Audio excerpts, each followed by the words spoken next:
Hi friends, this is Mangla Pratap and Muralidharan talking from India. Today I'm going to talk to you about how to integrate pronunciation in language teaching. Most of the teachers are course designers and course developers. Some of us are specialists in course developing, course development and curriculum innovations, etc. And those of us who are interested in making things work for ourselves ought to really work on two, three aspects of course designing.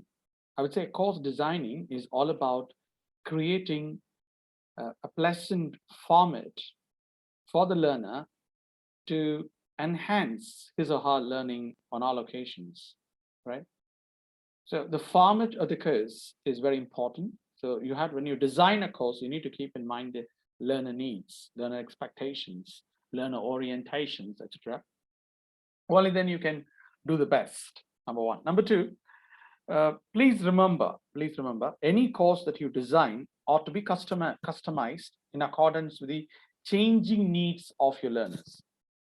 So you don't have kind of a static perspective of learner needs, because learning is also a process of evolution. Rather, you evolve as a learner by building your competencies.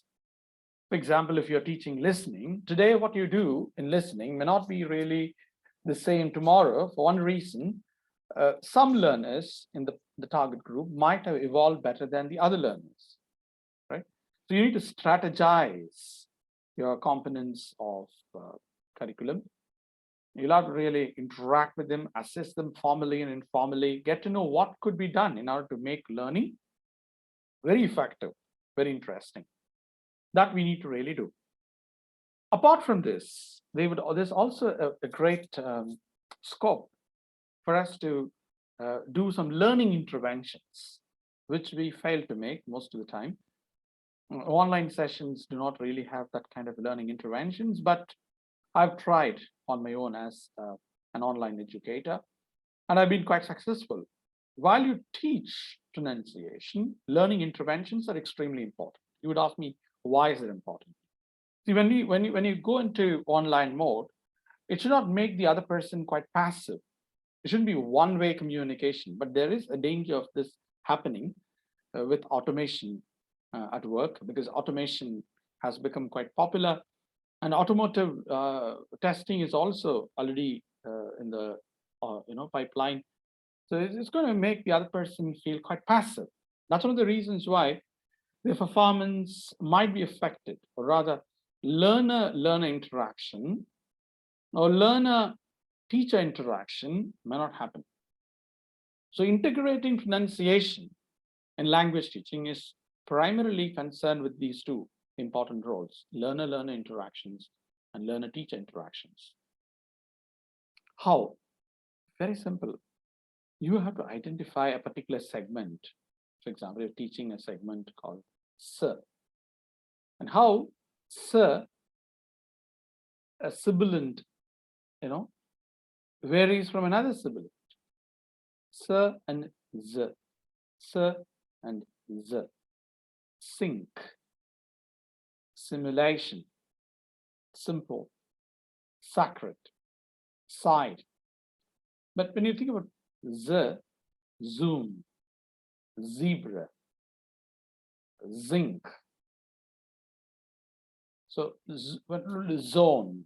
Look at all this. You have to identify the segmental properties and try to tell them how to make use of it. If ever you're going to teach supra-segmental features, how are you going to implement it? That's very important. You have to demonstrate. Please, friends, those of you who are very serious teachers, who got a lot of experience in teaching, ought to really think about this particular technique, which I do. Some of you may be experts in doing the same. So hats off to them. If ever they are already experts doing the same, I wish to listen to them. I hope they could also share their ideas, perspectives for other teachers. But what I would suggest today is to demonstrate supra-segmental features. For example, if you're teaching the effectiveness of counting, the counting is always done in rising tone. They say 1, 2, 3, 4, 5, 6, 7, 8, 9, 10. If it's ending, it's a low fall. So counting is done with low rise. So you need to distinguish low rise from high rise, low fall from high fall, fall rise, rise fall, divided fall rise, divided rise fall.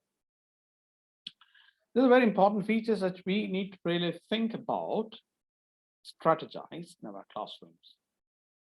How do we do that? I generally do it by making them listen to audios.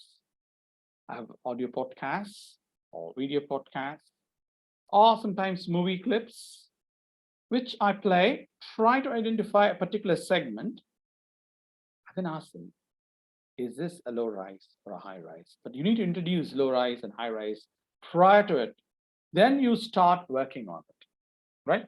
So my suggestion is keep working on each of these supra-segment features, including stress patterns in English. For every stress rule, you are expected to provide enough examples and make them practice at home. Unless they practice at home, it's going to be very difficult for them to internalize and make it easy for them to communicate with others. So my suggestion is try to internalize, so that would help them in a big way. Hope this video is useful to you. In case you need any further queries on accent utilization techniques or improving advanced English pronunciation, you are free to call me up, enroll for a course on accent utilization. I offer these courses online and offline. I offer these courses online for colleges, universities, international schools, etc. If you're interested, we will do the best. We can collaborate. Let's succeed. Let's make a better world of learning and listening and speaking. Good luck to you. Bye-bye. See you.